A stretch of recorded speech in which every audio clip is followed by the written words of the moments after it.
Magandang umaga sa inyong lahat. Nandito na naman po ako, Ria Palma Rogas, in your YouTube screen on my YouTube channel, Resagro Air and Rogas Palma Ria channel. And I would like to say na marami na naman ako nabasa sa Biblia tungkol ngayon sa napapanahon, sa eleksyon na darating, and sa mga leader na mga salbahe, mga makasarili, and sa mga taong mga may Diyos-Diyosan pa or sarili lang ang iniisip kasama ng mga Diyos-Diyosan nila. So, basahin natin to, come on guys. According to Isaiah 56 verse 9 and Isaiah 57 verse 1, sabi rito, hinatulan ng mga pinuno ng Israel. Sabi rito, verse 9, chapter 56. Tinawag ni Yahweh ang ibang mga bansa upang salakayin at wasakin ang kanyang bayan, tulad ng pagdaluhong ng isang mabangis na hayop.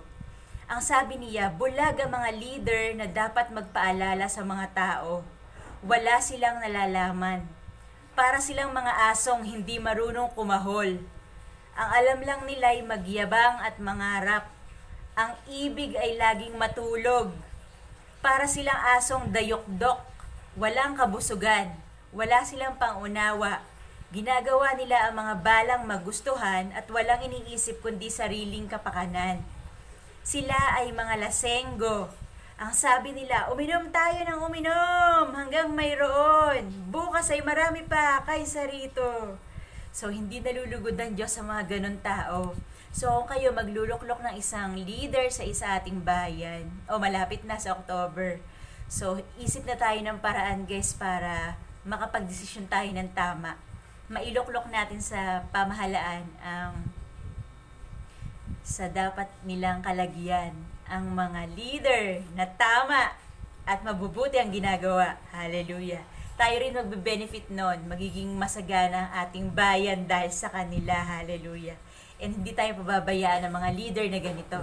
Because nasa puso nila ang Diyos at nasa puso nila ang tao. Okay? Okay. Hinatulan ng pagsamba sa Diyos-Diyosan. Sabi sa chapter 57 verse 1. Ang taong matuwid kahit na pumanaw, walang nagdaramdam. Correct, walang nalulungkot. Bakit? Ang pagpanaw niya ay palaisipan. Pagkat ang matuwid, kapag namatay, di na maaano. Sa dakong ligtas na siya nagtutungo. Tama. Ganyan ang matuwid. Nasusumpungan niya ang kapayapaan. Nagiging tahimik kung siya'y mamatay. Hali kayo mga makasalanan para mahatulan. Wala kayong pagkakaiba sa mga mangkukulam, nangangalunya at patutot o yung prostitute na babae, babaeng bayaran sa pakikipagtalik. Tulad ng mga makasalanan na ito, ang isang babaeng masama, marumi. Sino ba ang inyong pinagtatawanan? At sino ang inyong inuuyam, mga sinungaling kayo? Sinasamba ninyo ang mga Diyos-Diyosan sa inyong pagtatalik sa ilalim ng mga punong ensina na pinalalagay ninyong sagrado. Sinusunog ninyo bilang handog ang inyong anak sa dambana ng yungib na malapit sa batisan. Makinis na bato ay sinasamba ninyo na tulad ng Diyos. Pagkait inumin, kayo'y kumukuha at dinadalang handog. Sa gawa bang ito ako'y malulugod? Sabi ng Diyos. Sa tuktok ng bundok, kayo'y umaahot, dooy nag-aalay. Ginagawa ninyo, dooy kamunduhan. Pagpasok ng pinto, nagtayo ka roon ng Diyos-Diyosan, ako'y nilimot mo at iyong nilisan, sabi ni God. Lubos kang nag-alis ng suot mong damit. Sa iyong higa ay nakipagtalik ka. Sa mga lalaking iyong inuupahan, ikaw ay natulog na kasama nila para kapagbigyan. Ikaw ay naglakbay, nagpunta sa hari na langis ang dala. Kahaloy pabangong nakahahalina. Ikaw ay nagsugo ng mga bibili sa malayong lugar hanggang sa daigdig niyong mga patay. Sa layo ng iyong lugar na nilakbay, napagod kang lubha. Ngunit hindi ka rin dumaing ng hirap bagamat pata. Dahilan sa iyong mga Diyos-Diyosan, ika'y naniwala. Di ka babayaan na ika'y manghina? Ang tanong ni Yahweh, sino ba ang mga Diyos-Diyosang ito na kinatatakutan nyo? Kaya kayo nagsinungaling sa akin at lubusang tumalikod. Matagal ba akong nanahimik? Kaya ka tumigil ng pagpaparangal sa akin, sabi ng Panginoong Diyos.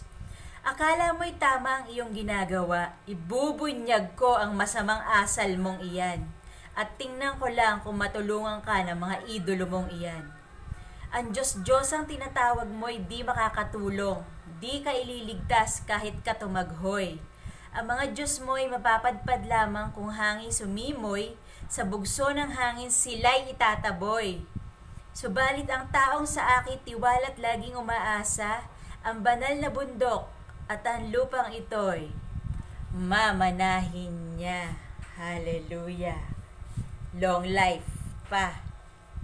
Mahabang buhay pa ang magiging reward ng mga taong tapat kay Yahweh, nagtitiwala at sumasamba. So, nalaman natin guys sa Isaiah na ang mga taong baluktot ang pag-iisip at maruming puso, yun ang nakakatawa. Yun. Pero sila ang nagtatawa. Silang mga sinungaling. Yun. So, that's it guys. So, nasabi ko na sa inyo ang mga nabasa ko sa Biblia. And sana kapulutan natin ang aral to and madala natin sa buhay natin sa pang-araw-araw natin pamumuhay sa mundong ito. Hindi lang maiisip natin, isa puso natin, and gawin natin ang tamang bagay para malugod ang Diyos, i-bless niya tayo sa buhay natin ito. Okay guys? So that's it for now. This is Mami Yang wishing you the best in life, the best in life. So happy, ano ba ngayon? Wednesday. So, happy September 6. Tama ba?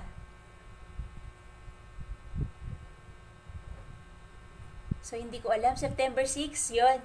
So, sa happy September 6, so, Wednesday. So, yung mga anak natin nakapasok na and nakauwi na. And nagpapahinga na sila ngayon, kumakain ng tanghalian. And I pray, Father, for the next day na maging maayos sila sa school and maging protektodo sila. Protektahan niyo po sila sa lahat ng evil things and harm. In Jesus' name, sa pangalan ni Jesus. Amen. So, bye guys. See you next time. God bless us. Bye.